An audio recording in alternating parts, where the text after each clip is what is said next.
Hello guys, and welcome to another video. Today I'm here to do my June wrap-up. Today is the 26th of June, and it's a little bit early to be doing the June wrap-up because I'm still reading a book that I plan on reading before the month ends. I won't probably have any other time to do this wrap-up, so I'm doing it now because in 2 days, today's Friday, on Sunday I'm going to Rome. So that being said, I'm going to show you all the books that I read in June that I didn't plan on reading. So let's wrap up the month. I started the month by reading a book that I slowly started to read just for curiosity. I finished The Fifth Wave last month and I was like, what can I read now that is like YA or something like that? And I've been eyeing this one in my shelves. It's been sitting there for approximately a year. I bought it when the last one came out, so I decided to pick up the first one.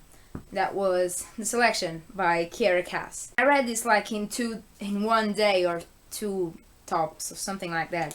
It was ridiculously fast for me to read this one and enjoying.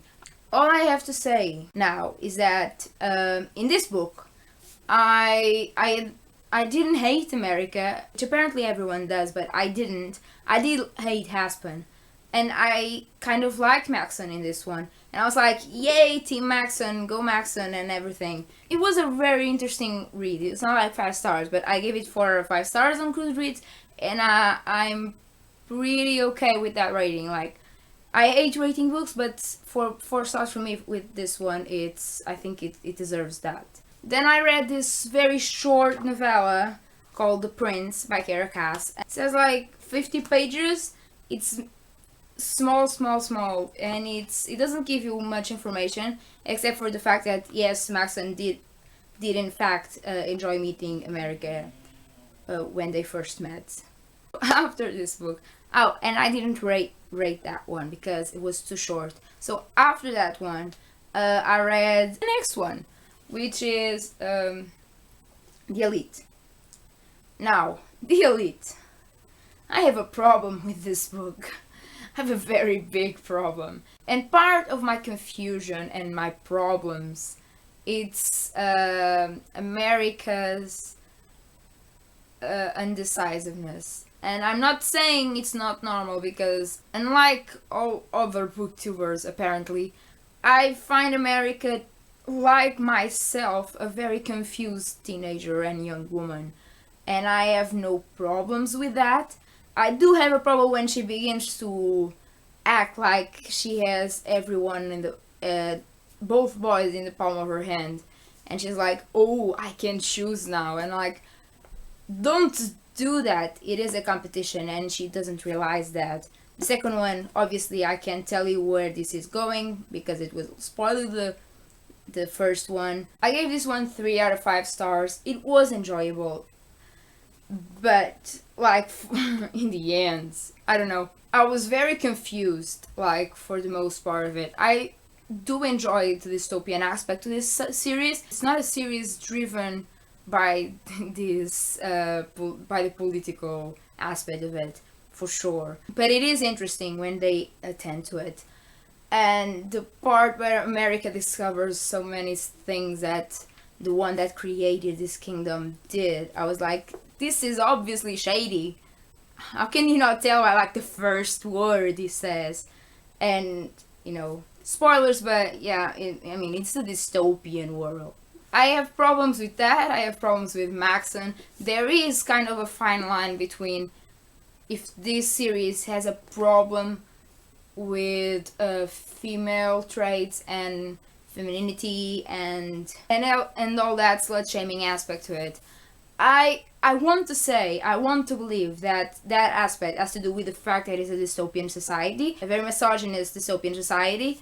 However, this is my belief. I want to believe that this is what the author wants to portray, because it's so subtle that you start to think, well, maybe it's not an aspect she wants to point out. It's just something she thinks, and it comes naturally in her writing, and that's worrying. But I still read it. I like that America is always trying to make friends from the other competitors, like, oh, America. So I finished this one. It took me a lot more time than the first one. It took me like a week or more. And in the middle of this one, I was studying for exams, so I finished this one when I ended my exams. But because of my exams, I basically read another one of the works that we are asked to study, and that is Mensagem by Fernando Pessoa. This is poetry. It's literally just poetry, and because I read every single one of them at some point or another, I just put it in my read pile, and that's how you do a Goodreads reading challenge, guys. So Fernando Pessoa is a really weird, really excellent poet of the 20th century. You probably have heard of the Book of Disquietment by him, but yeah, it's Portuguese and we have to study his poetry. So yeah, that's why this happened. Next, I finally finished after 6 months, Staying at Daisies by Jill Mansell. This is the Portuguese edition, and this book, this was the first book I started reading in 2015, and I thought it would be a quick, contemporary, cute read, chicklet. This is chicklet. But I don't know why. I think I wasn't in the mood. It was just that, because when I read it, it was good. But I don't know if it was the countryside aspect to it. I don't know. The beginning, I was just not getting into it. But then I flew through half of the book, and it was quite enjoyable at the end. It is predictable, though, so be aware of that. I've read more Jill Mansell, and I enjoyed the others a little bit more. So, yeah, I think I gave this one 3 because it took me so long. But 3 in Goodreads, I liked it. It sounds like it was okay. That's 2 stars, apparently, for Goodreads. So, I give this 3, but I would say, for you guys, it's 3.5. It was almost a 4. But because I've given 4 stars to other books that I enjoyed more than this one, I had to give it 3 stars. But I finally finished and I'm happy about it. Those were, surprisingly, all the books I read in June. I wasn't supposed to read any books. I was supposed to only study. But you need some breaks between studying, right? So that's how these books happened. I was trying to read the one, but after the exhaustion that the elite caused me, I hold it for a moment, so it's in my shelves waiting to be read. And because I'm supposed to read this year, and I wanted to have read it so sooner than now, I am reading Harry Potter and the Order of the Phoenix by J.K. Rowling. This is the last book that I hadn't read of Harry Potter, of the Harry Potter series, and I'm obviously loving it. And I love McGonagall. Just so you know, McGonagall is bae. And I'm really enjoying it so far. I love the Order of the Phoenix, like the old society thing. I love that aspect of it. And by the way, these guys really hit puberty, didn't they? Because Harry is angry all the time. And I know this is due to other reasons, but he just starts to point out that Ron and Hermione are always fighting. I'm like, oh, you've noticed that now, did you? You've noticed that now. It's precious. By the way, Luna Lovegood just showed up and she's great.